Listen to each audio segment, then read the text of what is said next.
Welcome to the Benzo Free Podcast, your home for an honest, straightforward, and personal discussion about anti-anxiety drugs, their effects, and how to deal with dependence and withdrawal. Whether you have taken benzodiazepines, Z drugs, or any other tranquilizers, know someone who has, or you just want help dealing with chronic anxiety and insomnia, this is your podcast.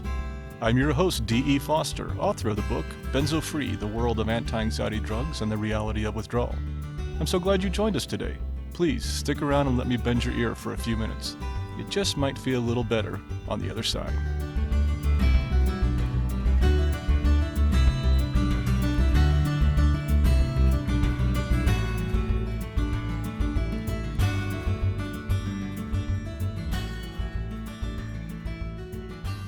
Hello there, this is D, and welcome to episode 81 of the Benzo Free Podcast. I am recording this today on Wednesday. As always, I'll release it on Friday, but I can't release it on Friday because I'm going to be in the car driving back to Kansas City to work some more with my parents. We're going to get their house ready for sale, and there's a lot of stuff in it that we have to clean out and gut, and after 45 years in one house, people can accumulate a lot of things. So I'm going to be working on that over the next week. So I'll be in Kansas City for this next week. I will record our next podcast episode on the road. I don't know if it'll really be a road one like I've done in the past. I still will try to keep to the regular format, but I'll be recording it from the road. So I'll record along the way and record different sections as we get through all that stuff. So I can release it for hopefully next Friday. I might be a little late. Hopefully I'll get one out on Friday, but I will still be in Kansas City at that time, so we'll just see how it goes. This one's going to hopefully be a little shorter. I say hopefully because I plan on that with the new format of creating these shorter podcasts, and don't always succeed because I always find plenty to talk about, but we'll see how that goes. Last night, since I'm recording this on Wednesday, was the Screening for Medicating Normal sponsored by Benzodiazepine Action work group, which I'm one of the co-chairs on. I thought it went really well.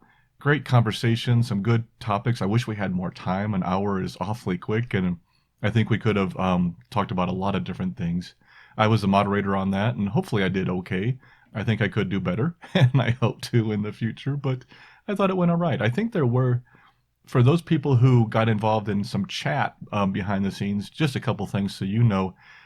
We don't see those much. We're so focused. Most of us don't. I think a couple of the panelists might have been on the chat room and responded to some things. But for me as a moderator, I'm so focused on reading the next question and getting ready, and then also trying to keep things moving along, that I don't read the chat. So I didn't see all the conversations that were going on for those who were on that. And I think there was a topic a little bit about long-term complications or long-term use. That was it, long-term use of benzodiazepines. And I think it went to Dr. Ritvo or somebody else and responded that there are some uses for long-term use of benzodiazepines. The question was originally on addiction and dependence, and I think it led into that.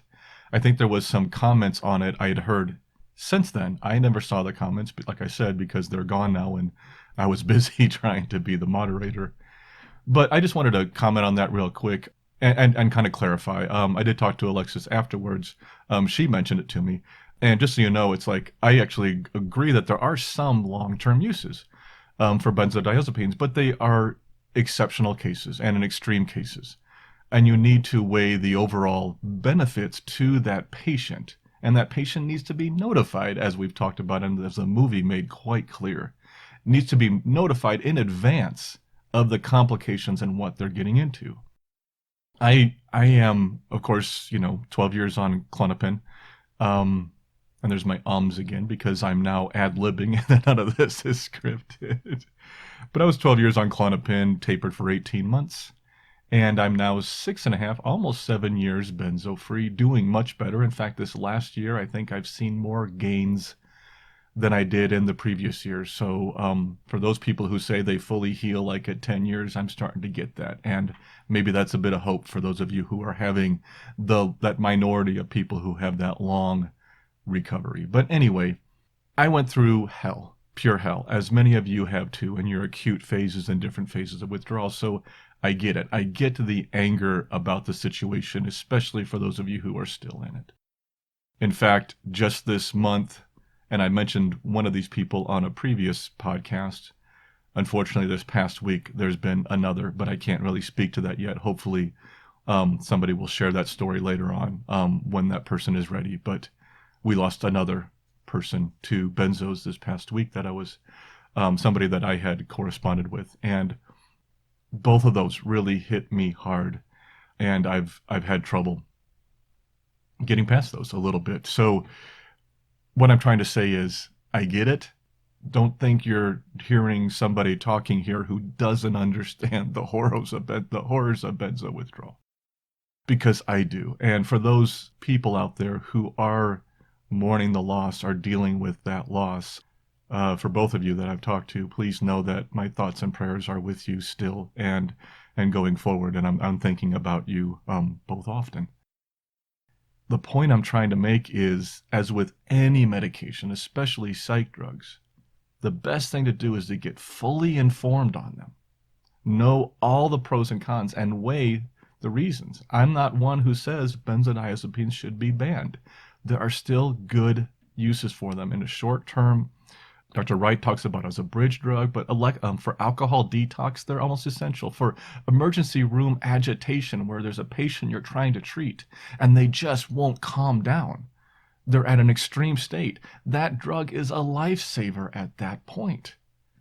Now, when it goes into a long-term use, then we get into complications, and we need to make sure we educate everybody about that, because that is a serious, serious condition. And I know, as many of you know, what happens there, but only in extreme cases and only in those types of situations. But I wanted to bring that up with everybody because I know that's a topic that we get on, and we all get very irritated and very angry. And I've been there. I am one of those people who has gotten very angry about pharmaceutical companies, about doctors. I've been through it. I know I've been through it. But I think the answer lies in making sure physicians and other medical professionals know about this severity, provide informed consent, make sure that the patient knows what they're getting into if they take it, and that we only prescribe it long-term in extreme circumstances. Again, I'm not a medical professional, and this is not medical advice. I'm just a guy who took benzos and is trying to help people out. So let the, the flaming arrows fly if you want to attack me for that. I would be happy to talk about it further in a later episode. I am not trying to be controversial here. You know that. I'm trying to be as apolitical as possible on this show, especially when it comes to the severity and the difficulty many of you are facing. But at the same point, I want to make sure that we take a rational approach towards this, and we try to work with the people who can really make a difference.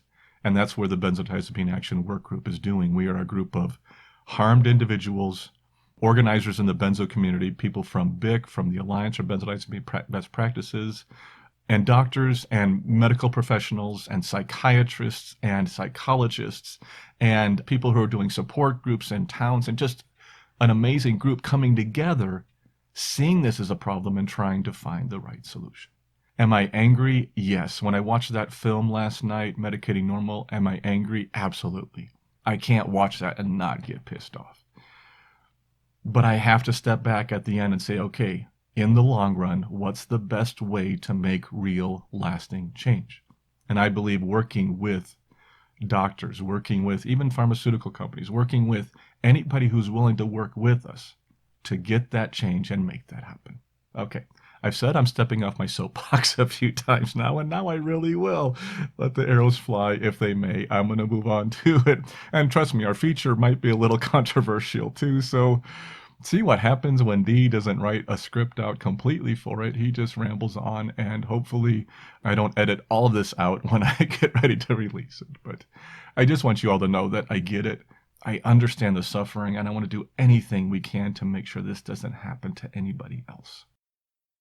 Anyway, let's move on. Today, our format will include our introduction, which you just heard was me rambling on off my soapbox for some reason, our Benzo story, and our feature. No moment of peace today, just because it takes me a bit longer to produce, and honestly, I'm short on time this week with my upcoming trip, but I promise I will get back to it soon.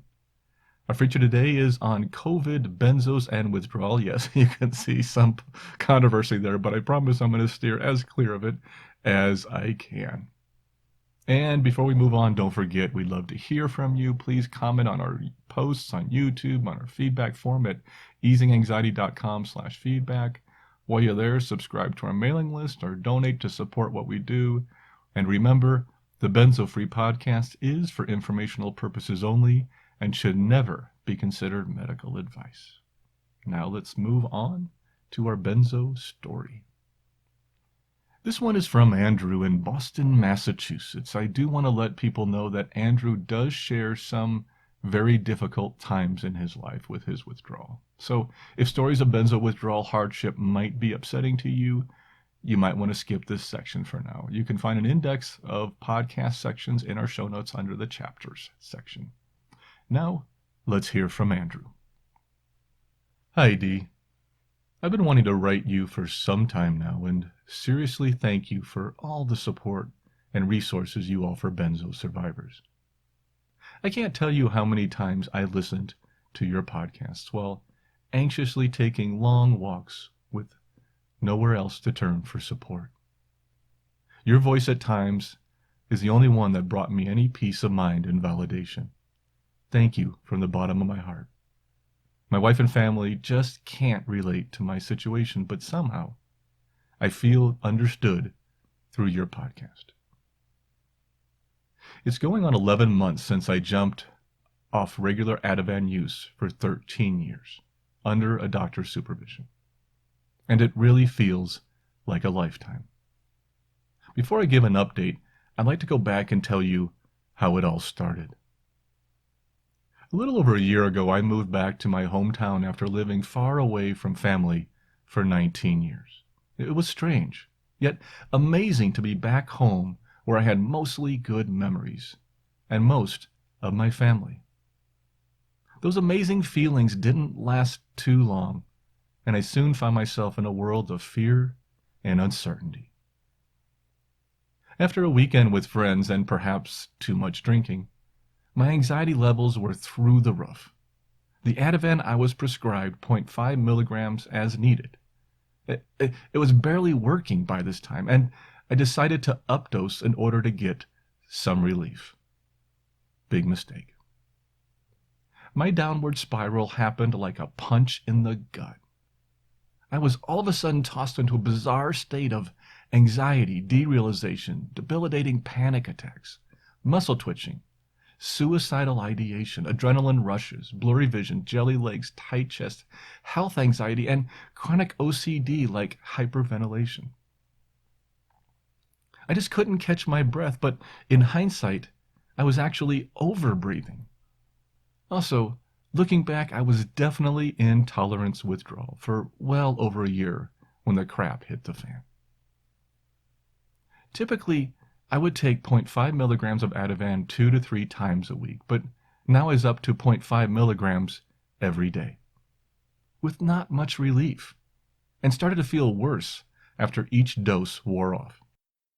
I never liked looking up the horror stories online regarding benzo withdrawal and only knew it can be tough, and certainly didn't know stopping cold turkey was a huge mistake. I now take responsibility for my lack of knowledge around stopping CT, and should have done my homework. I only knew from doctors that this stuff can be highly addictive, and since I took them sparingly, I was convinced it was safe. Wrong, wrong, wrong. After taking Ativan for 13 years as needed, and now every day for 2 months, I decided to stop taking them altogether and tough it out. If only I knew of tapering. The next 4 months were simply hell, and every symptom of anxiety, panic I had prior to taking any benzos returned, and now beyond anything I ever experienced. Couldn't deal with any form of stress. Couldn't watch any violence on TV. Had to keep moving, over-breathing, fear of feeling fear, and constant rumination. The next 3 months, the anxiety was still constant, but somewhat bearable. lots of health anxiety, but also started to experience a few windows. I still couldn't work or be around large crowds at 7 months out, but you could feel this slow healing taking place. The next 4 months have been windows followed by waves followed by windows. It's funny, when you have a window and tell yourself, don't forget this moment, then a wave hits, and you can't barely remember what that window felt like. Very strange how it comes and goes, but after every bad wave, it seems to get better. I can now be in crowds but get exhausted quickly from any form of output. Eating healthy-ish has helped, along with my faith in God. I can't imagine doing this without my faith. Also, focusing on getting help with the initial problem of anxiety panic through CBT, cognitive behavioral therapy. All in all, I know I'm on the healing path and will recover from the damage I've done through benzo use. My current and longest symptom is sensorimotor breathing.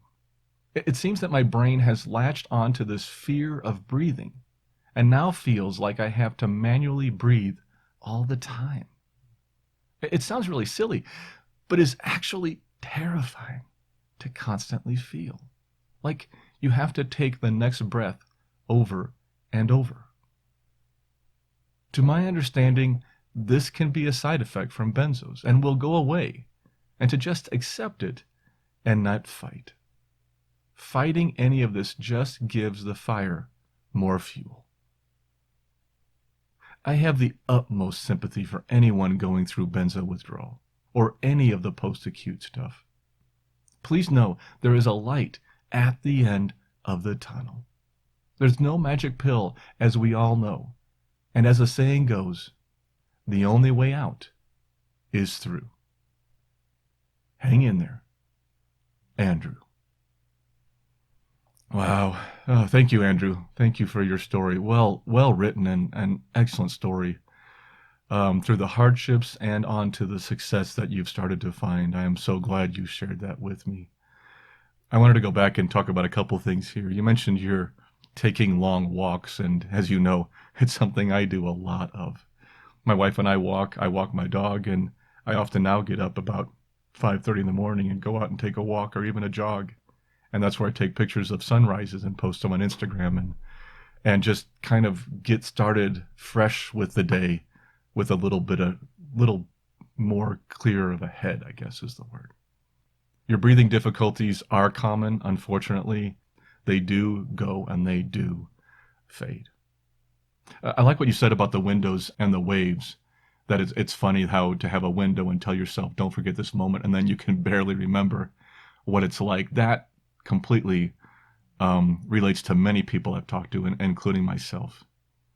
And it's important to try to remember those windows and remember you have windows, especially when those waves come along and they can be so difficult and that roller coaster just continues. Oh, I just want to thank you again for sharing this. You mentioned about fighting and accepting, and that's something I know we talk about a lot on this podcast, finding that level of acceptance of your condition. Learning to stop fighting against it because, like you said, it just gives the fire more fuel, I think is the transition point for so many of us. Once we get to that point, then things start to improve because we can accept our current limitations, knowing that they will probably improve over time. And we can try to start to live again as best we can, accept where we are, and start to move on and get back to a more quote-unquote normal type of life.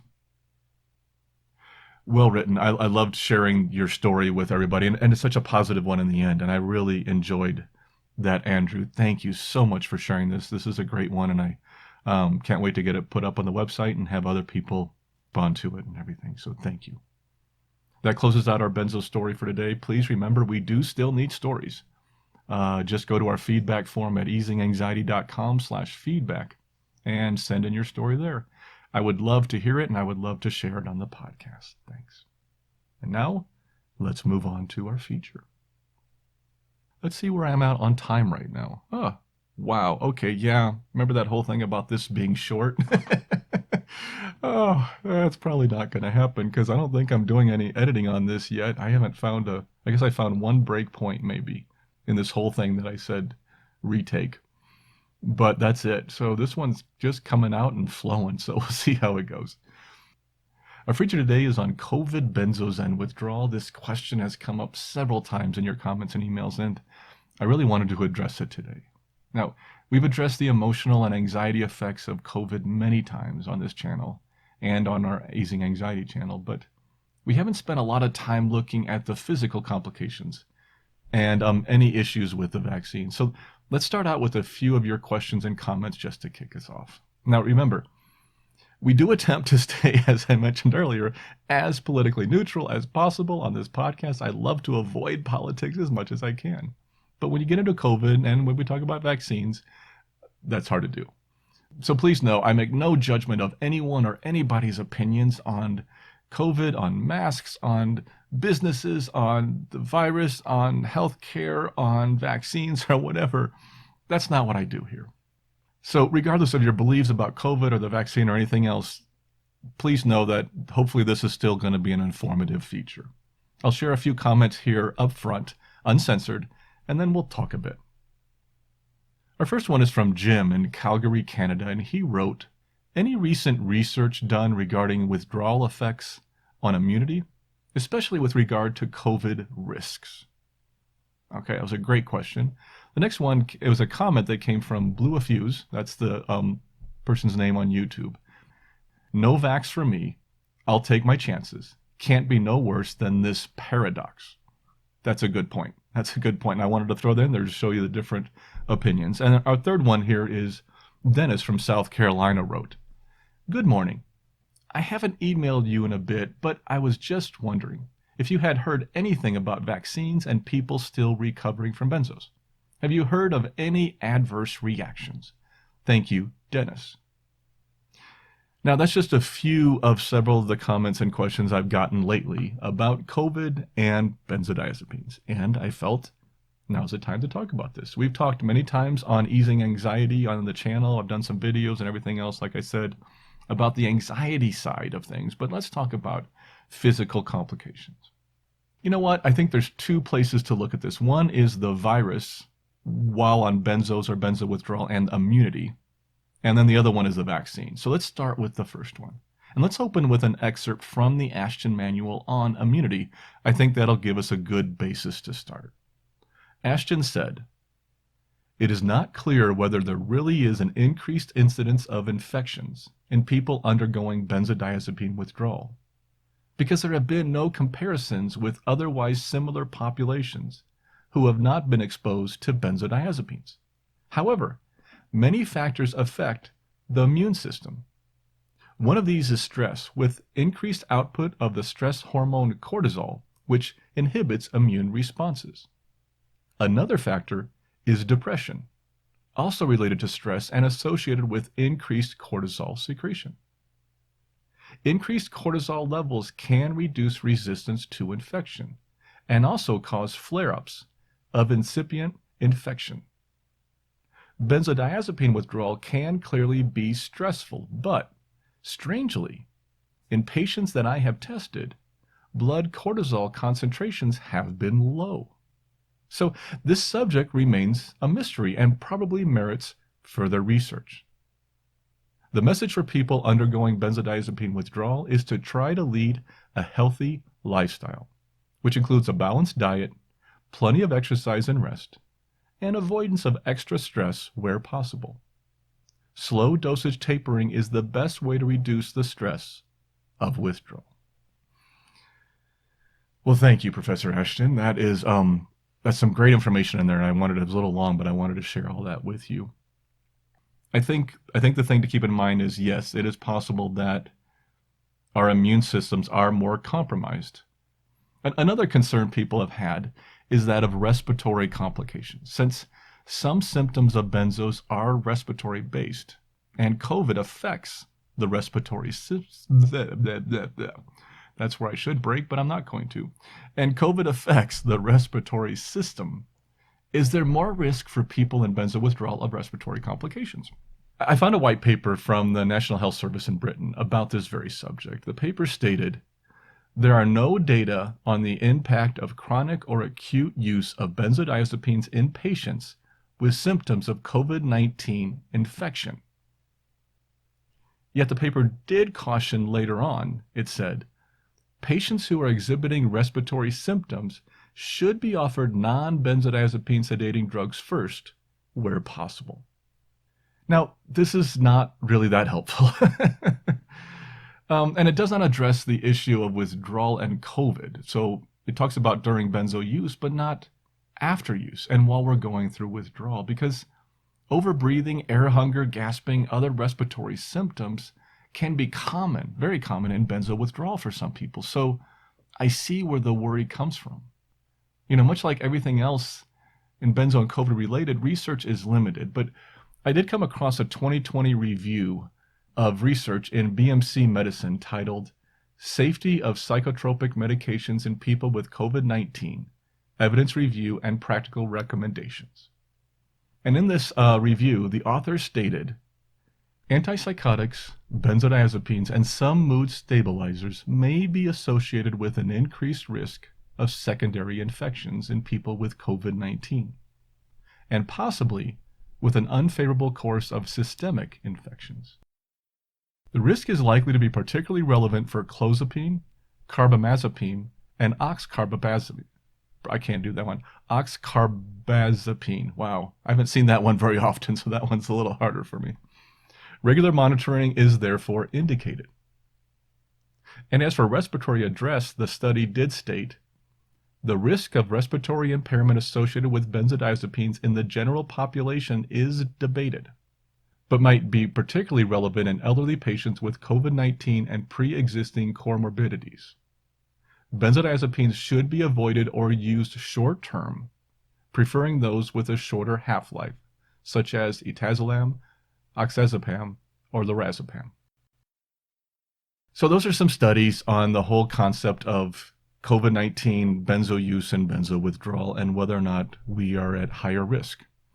It looks like it's possible. And some of the things that we have going on might make us feel that way. But again, we're not seeing any hard evidence that people in that state are definitely going to have a more difficult time or that there is a sign of that higher risk going on. So still so much we don't know. But I kind of wanted just to throw those out there so you had a little more information. Let's jump up to the vaccine real quick. Now, the one thing I'm not going to do here is get into a vaccine debate.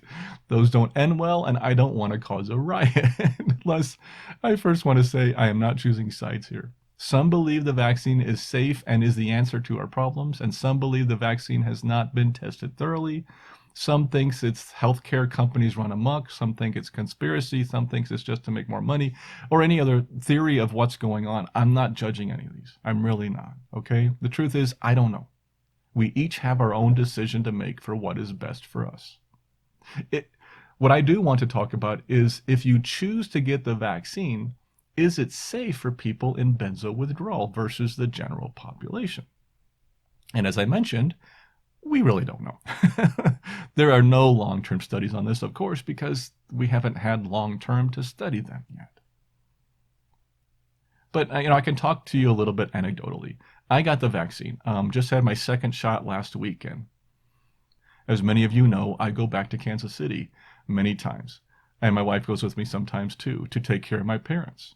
They are at risk. They have now been vaccinated, but still, the people around them are at risk. They are in a senior center. I am limited in visiting them without a vaccine. I was a little concerned going in, I'll admit. Wanted to make sure I didn't have a severe reaction, and I was also wondering, hey, I'm in later stages of benzodiazepine protracted withdrawal now. It's almost 7 years. I don't handle some things in life very well. I don't handle some food. I don't handle some stressors. I don't handle some medical procedures very well. So how's the vaccine going to work for me? And I had some concern. So far, no problem. I had the first shot and the second shot and had only a sore arm. That was it. That was all I had. And my wife, the same thing. Shanna only had a sore arm. For those who want to know, we had the Pfizer shot, the 2 shots of the Pfizer one. We have talked to some people who have had more severe reactions, who have had fever, who have had cold symptoms, who have had fatigue for a couple of days and achiness. But that is also very common in the general population. So I just want to let you know, from what we've seen, we don't know a lot. But I have yet to see anything concrete that says that the vaccines are dangerous for people specifically who are on benzos or going through benzodiazepine withdrawal. Okay? So if that was the question, that's what I have there. As for whether you should get vaccinated or not, or the vaccine is safe in general, I ain't going there. Okay. I've had questions myself, but I decided to get it. That was just what I decided to do. In my family, I have a few people who are not getting vaccinated or absolutely refuse to, and I get along with them fine. Okay. This is a divisive issue for many, and I'm not going to let that destroy my family and get between us. So that's what I have to say. I know it's not a lot of really valid information, but I still felt it was something we should talk about. I just felt it was something we should talk about. So if you have more questions on this, please feel free to bring them into me. As you noticed from my intro, talking about long-term prescribing of benzos and this on vaccines, I'm not afraid to talk about controversial subjects, but I'm not going to take some absolute stance on anything because we all have different opinions on things, and that's okay. That's okay with me. And that's why we're here, because if I start to take one side on any issue, I stand the risk of losing half our audience, half of the people who might benefit from some of the information that we can provide on this podcast. And I don't think that's smart. Okay. Plus, I am just not that kind of guy. I want to like everybody. That's one of my downfalls. I do want to be accepted. That's something I always have to deal with. But also, I like getting along with people. I'm looking for reasons to like people, not looking for reasons to not like people. That's how my life is. I want people to like me, and I want to like people. That is going to close out our feature today. No moment of peace. I apologize. Don't worry. It is coming back. It's not gone. It's just something that we're not going to do today. And that's why I said when I went to the shorter format, we'll shake things up and we won't have every section every week. We'll have different sections come and go. So that's what today was. This podcast is for informational purposes only and should not be considered medical advice in any way. The host of this podcast is not a medical professional, nor is he engaged in rendering medical, health, or psychological advice, nor any other kind of personal or professional services. The views and opinions expressed by our listeners and interview guests on this podcast, whether read from textual submissions or presented in their own voice, do not necessarily reflect those of the Benzo Free podcast or of its host. Withdrawal, tapering, or any other change in dosage of benzodiazepines, non-benzodiazepines, or any other prescription drug should only be done under the direct supervision of a licensed physician. Our full disclaimer can be viewed on our website at benzofree.org/disclaimer. Our next scheduled episode is episode, what is it, 81? I think this is 80. So 81, and it will be released on Friday. I didn't look at the calendar. Okay, see what happens when I don't do my script up fully. It'll be released hopefully on Friday, May 7th, as I pop a calendar up here on my computer. Hopefully on the 7th. I'm going to try to. I will be out of town, as I mentioned to you, so it may be a day or two late, but I'm hoping to get it out, and that one will be me recording some of our content from the road. So we'll see how that goes. I really want to thank you again for joining me today. Please let me know how you did. Let me know your thoughts, what's going on. Share your stories, what your trials are, and even the really tough ones like some of you right now are dealing with, which is the loss of loved ones due to these drugs. I just wanted to close out again by saying both of your stories really hit me. Oh, I need to close this out before I can't. Please, everybody, just remember to keep calm, taper slowly, and take care of yourself. I'll see you next time. Thanks.